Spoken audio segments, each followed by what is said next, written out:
And then the next thing I see is I saw the hammer go into Dale's head. Hi everyone, I'm Kevin, and this is Just Thought Lounge. JTL is the true crime channel that delivers serious, well-balanced coverage of the cases that really make you think. We're about to take a look at a case that played out in Maricopa County, Arizona, where a man in a seemingly loving relationship was found brutally murdered, and the main suspect, his beautiful partner. Hours of interviews and weeks of investigation would uncover a web of lies and reveal the secret life of a woman that would go to extreme lengths to get what she wants. If this sounds familiar, I should clarify, this is not the case of Jodi Arias. Though only 1 year on, Marissa DeVault would find herself in the same courtroom on trial for her life. This is the disturbing case of Marissa DeVault and the murder of Dale Harrell. Let's take a look.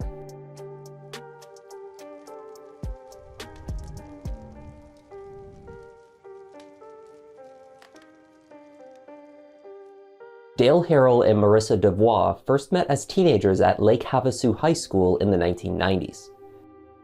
Dale and Marissa were not an item when they attended high school together. Years later, though, when they were both in their early 20s, they reconnected after a chance meeting in Phoenix. Marissa was a single mother to a young daughter and paid the bills working as a stripper at a gentleman's club. Back then, she went by the name Reese Cup, a spin on her nickname Reese, which was given to her as a teenager. Dale was a graduate in refrigeration and was launching a promising career. Their relationship developed while the two lived together in Phoenix. After some time, Marissa gave up her job at the strip club and the two settled down. Later, they married and settled in Gilbert in Maricopa County. Together, they had 2 more children. At around 2:45 a.m. on January 14, 2009, a frantic call came through to 911. The woman's voice on the other end of the line was hysterical and barely coherent. The operator was unable to get even basic information from the caller before the line disconnected from that end. The concerned operator called the number back and eventually reached Marissa DeVault. Dale had been attacked, she said. He had been struck in the head and was in urgent need of medical assistance. Police were the first to respond to the house, where they found Marissa alongside a man they learned was the couple's roommate, Stanley Cook, awaiting their arrival. All 3 children were in the house, but in their bedrooms, the youngest 2 still fast asleep. In the master bedroom, Dale was found on the floor next to the bed, his head propped up slightly on the side of the nightstand. He was alive, but struggling. As the fire department and paramedics rushed in, law enforcement rapidly took photos in an effort to preserve evidence of the crime that had taken place. A blood-stained hammer was sitting in plain view on the desk in front of the side wall. This instrument was almost certainly the weapon used to attack Dale Harrell. Dale was rushed to the hospital. At the house, Marissa was placed in the back of one police car and Stan was placed in another. An audio-recorded interview with Marissa then took place at the hospital, where she was taken to check for injuries. Through tears, Marissa told detectives how she and Dale had been arguing that evening. Sometime around midnight, the two fought after Marissa declared that she wanted a divorce. She had spoken to an attorney the month prior and had the process underway. So he grabbed the hammer, he was angry. He was angry, he looked up and then didn't do anything.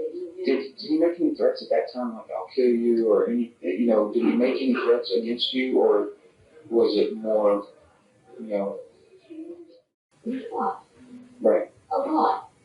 Options. I'm trying to keep it from the kids and then they got it. But we didn't fight. Every day, every week, every month? I would say every other day, but that might be just a little too short. Sometimes every day, but you have a good day every once in a while. Right. When the fight subsided, they slept for about 2 hours before Marissa awoke to find Dale over top of her, hand on her throat. She felt her life was at risk. It was Stan that overheard the commotion, entered the room, grabbed the hammer from where Dale had left it, and came to her aid. It's not good having happened, but he did the right thing. The attack was the culmination of years of abuse, according to Marissa. Her boss, Alan Flores, could verify this. Alan had even purchased a gun for Marissa to keep for her own protection.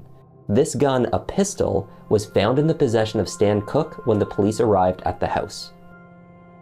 When the officers out in front of, when you said that they directed their attention towards Stan, when they patted him down, they found a .22 pistol in his pocket. Right. Does he carry that all the time, or so you feel like he kept that pistol for specifically to protect you? And he got my box to keep him safe, and I want it in my room. Did your boss know what was going on at home? What's your boss's name? Ellen. And we will know all about Dale and all of Dale's bullshit.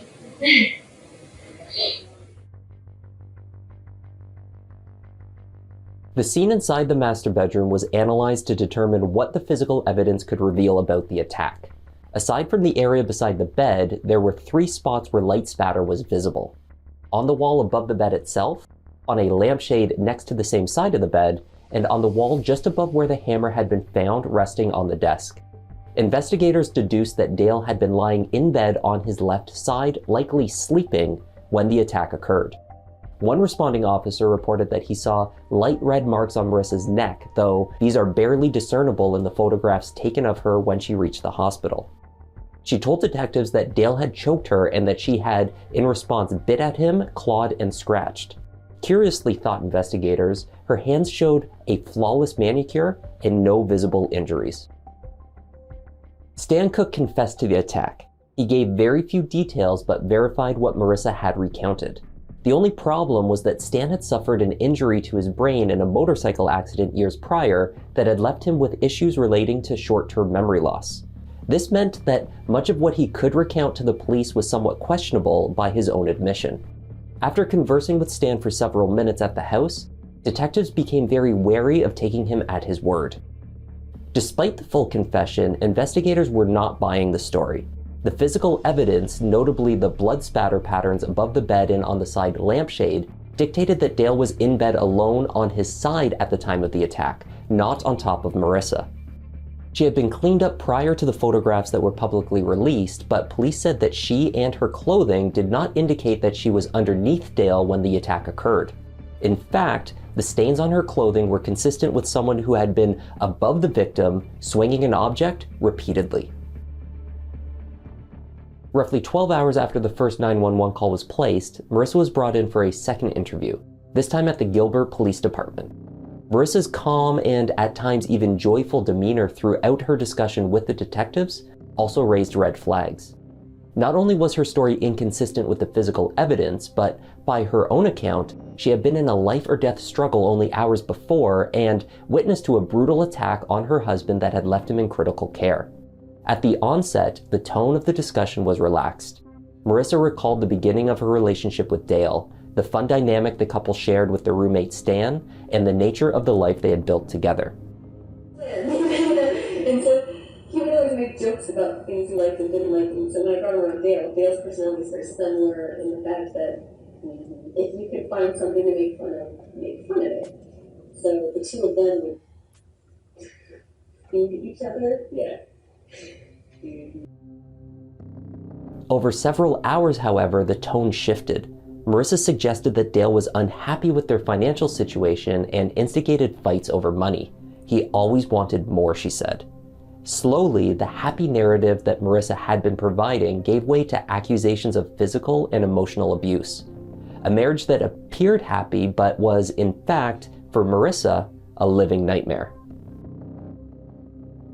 Really? Well, let's talk about that. Let's go to, you mentioned something a little bit ago too about the company that he's working for. He's working towards becoming a partner, and that's stressful. I mean, Yeah, because now he's having to prove, well, he wants a partnership, he's been offered the opportunity to buy in for it, but of course he has to prove that he's worthy to buy in for it. So he's working so much overtime, he's putting in all the extra hours, he's having to step it up and act like a cruise ship leader, and even though that's something he's good at, it's a lot more than what he's used to. he's gone all the time.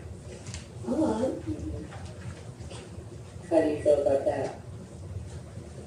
I would love to say that it just clicks me, but when he's gone, we don't fight. And slowly then we have those strikes. So the more he's away from the house, the better it is, because you're not fighting, you're not arguing. And then he comes home and he spends genuine quality time with the kids and plays with them with stupid stuff and he laughs and giggles and plays, What about with you? Does he spend genuine quality time with you? With Marissa? He has been recently, but it seems to be recently after I have an episode. So I don't know if it's genuine quality time or I screwed up and I'm trying to make everything okay. By this time, investigators at the scene had determined that Marissa's initial assertions must be false. They did not believe that Stan Cook was responsible. The interviewer began to lead Marissa through the sequence of events and details of that night, seeking to align her account with the evidence at the scene or catch her in a contradiction. Eventually, Marissa confessed to bludgeoning her husband with the hammer, but only after she said he had assaulted her earlier that night. After exiting the bathroom sometime around 2:30 a.m., she retrieved the hammer from where it had been left after recently hanging pictures on the bedroom wall. Through incoherent sobs, she explained how she held the weapon, pushed her husband from the bed afterwards so she could not see what she had done, and then she had the hammer taken away from her by Stan, who rushed into the bedroom and came upon the scene only moments later.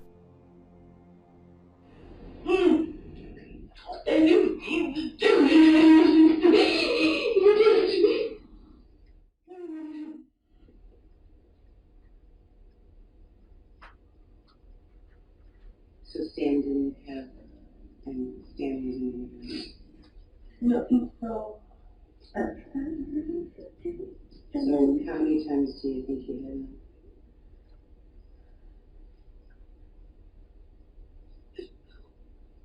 I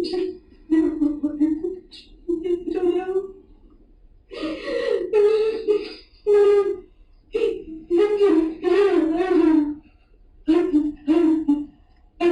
That's weird. I wanted him to know what it felt like. I didn't think about him. I really didn't put any effort in. He came out of the room and saw the hammer sitting there and grabbed it and walked over and hit him for every time that he abused you or did what he did to you and hurt you.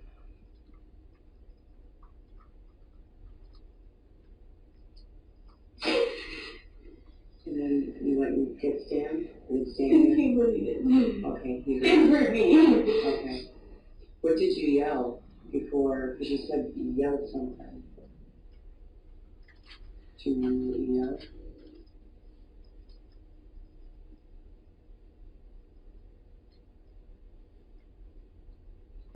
You don't know me. You don't know me?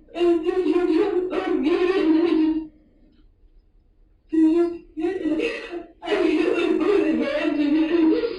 And I just kept hitting him. And Steve took it away from me.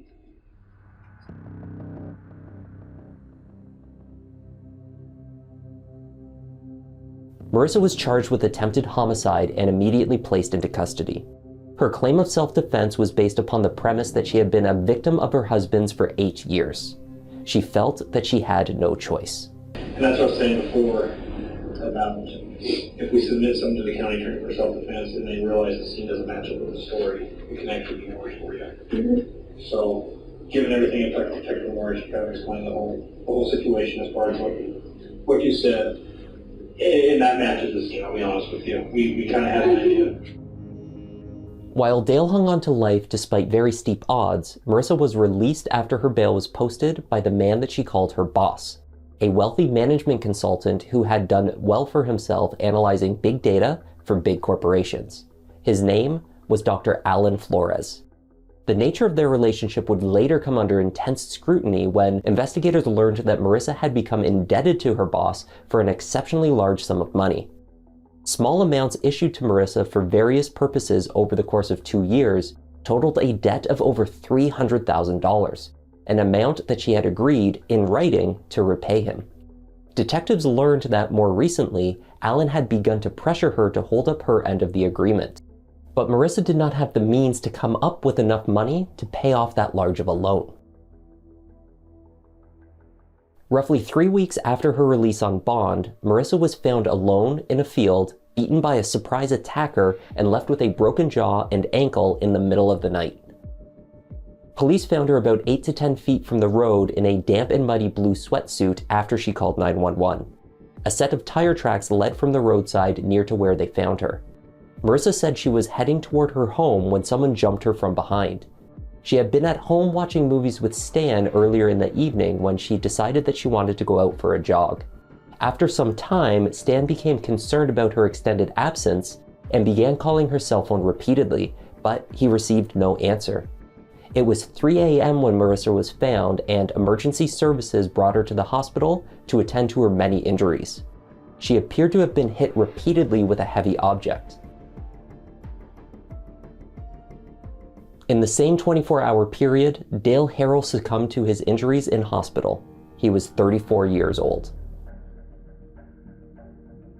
Investigators were initially confounded by the attack on Marissa, but a picture of what deceit may be at work began to emerge after discussions with a familiar source, the roommate, Stan Cook.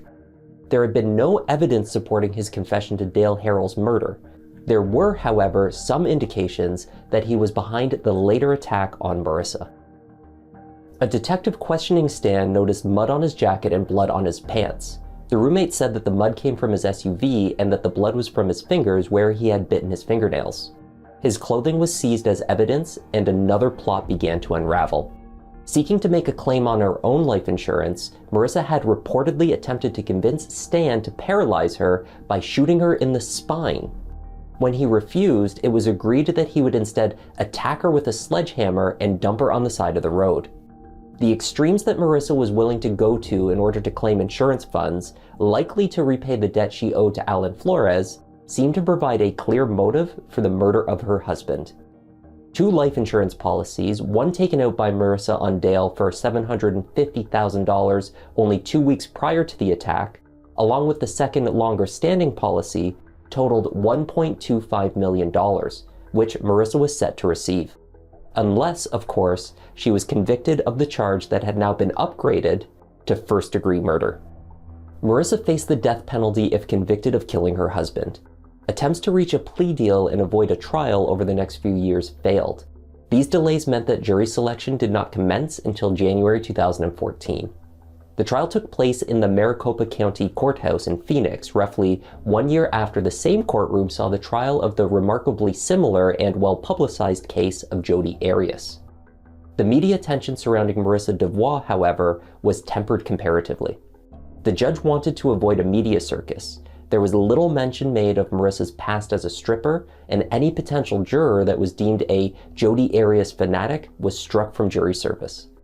When opening arguments began, Marissa's defense argued that she suffered from both battered woman syndrome and post-traumatic stress disorder. Dan had a gun on him. He had a gun on him. And there were other guns in the house.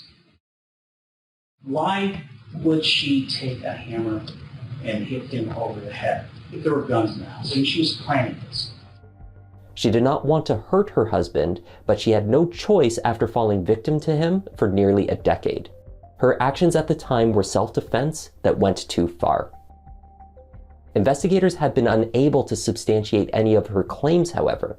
They lacked hospital records for injuries she said that she had sustained. There were no reports made to police relating to incidents that she said had occurred. Prosecutors would also parade a long line of friends and family members to the witness stand who insisted Dale Harrell was not the man that his wife was making him out to be. Marissa's a woman who likes money. But more than that, she likes easy money. In February of 2007, the defendant met a man by the name of Alan Flores. Now, Alan Flores is a man who's about 20 years the defendant's senior. He pretty much immediately became enamored with the defendant. And as you're going to learn throughout this trial, he was often blinded by her beauty. The key witness for the prosecution was the man that Marissa claimed to have worked for over 2 years leading up to Dale's death and to whom she owed hundreds of thousands of dollars. Alan Flores had been introduced by Marissa to the Harrell family and other friends as the ex-romantic partner of her deceased stepfather. Questions about her relationship with this man, however, later emerged when it was apparent that Marissa's stepfather was neither gay nor dead. Although Marissa claimed that she worked for Alan as a secretary in a real estate business, this proved to be simply a front for a very different type of arrangement. Alan and Marissa, whom he knew by her nickname Reese, had met via a website called seekingarrangements.com, a site that is understood to connect attractive younger women with older, well-off men to establish a mutually beneficial relationship. Typically, the women who go on it say that they're needing financial assistance of some sort, and typically the men, as part of the arrangement, would offer some contribution towards their expenses.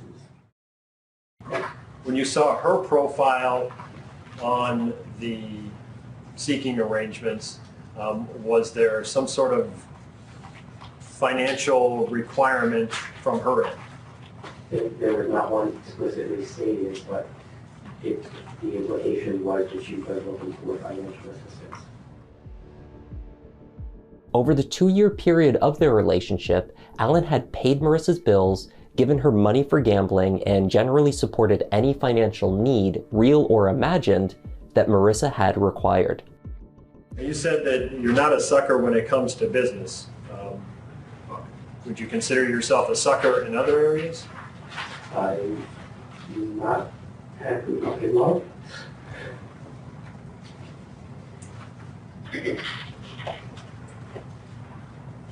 You consider yourself having been suckered by the defendant? Yes. You were suckered out of your money? Now from that, I guess in that first meeting, did you offer at all to give her money? Yes, because of the context in which we had met, I asked her if she wanted to discuss an arrangement. And what was her response? She said no, she didn't want that to be the basis of our relationship, that her friend Sabrina had kind of put her up to putting the profile on the website, and she felt a connection with me as well, and didn't want an arrangement to just see where our relationship went. Again, since I don't know the dynamics of your relationship or how you were feeling, if she had just asked and said, hey, look, I need help paying my bills, I'll see you as much as you want if you're paying my bills, would you have done that? Yes. So that wouldn't have been an issue for you? Alan knew about Dale and had even visited the family home on more than one occasion, but he was led to believe that he and Marissa were divorced. Dale lived at the house out of the goodness of her heart after falling on hard times, she told Alan. But she claimed did not support her or the children financially. She had signed multiple promissory notes to repay the balance on the loans that he had given her. She claimed this would be possible once her multi-million-dollar inheritance was released from the estate of her late stepfather. But yet again, her stepfather was not dead.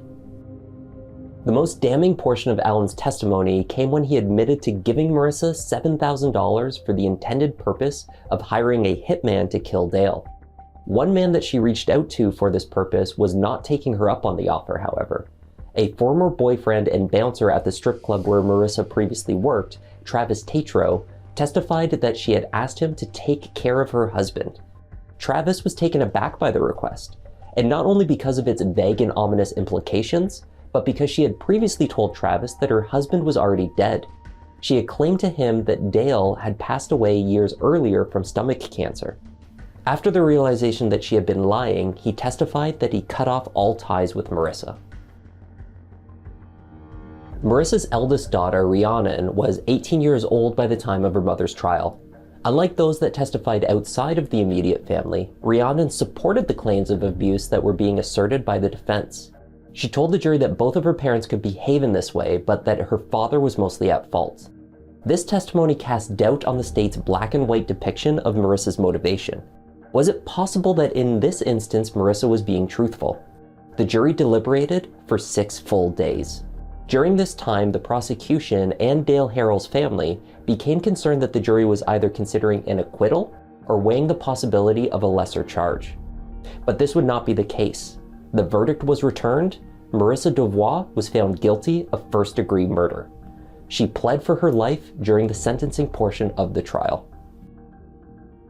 Children will have to carry this for the rest of their lives, and they're going to have to carry a dual image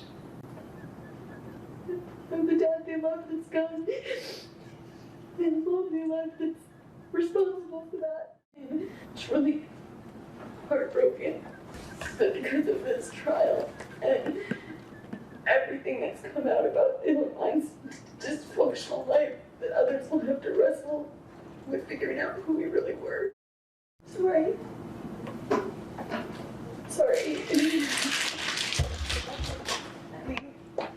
Sydney, we're going to break for lunch. Okay.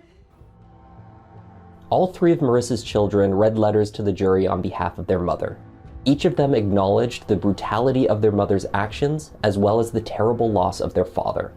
They also asked that they not lose the one parent that they had left. These pleas were heard by the jury. One juror later reported that if it had not been for her children, they would have voted to place Marissa on death row.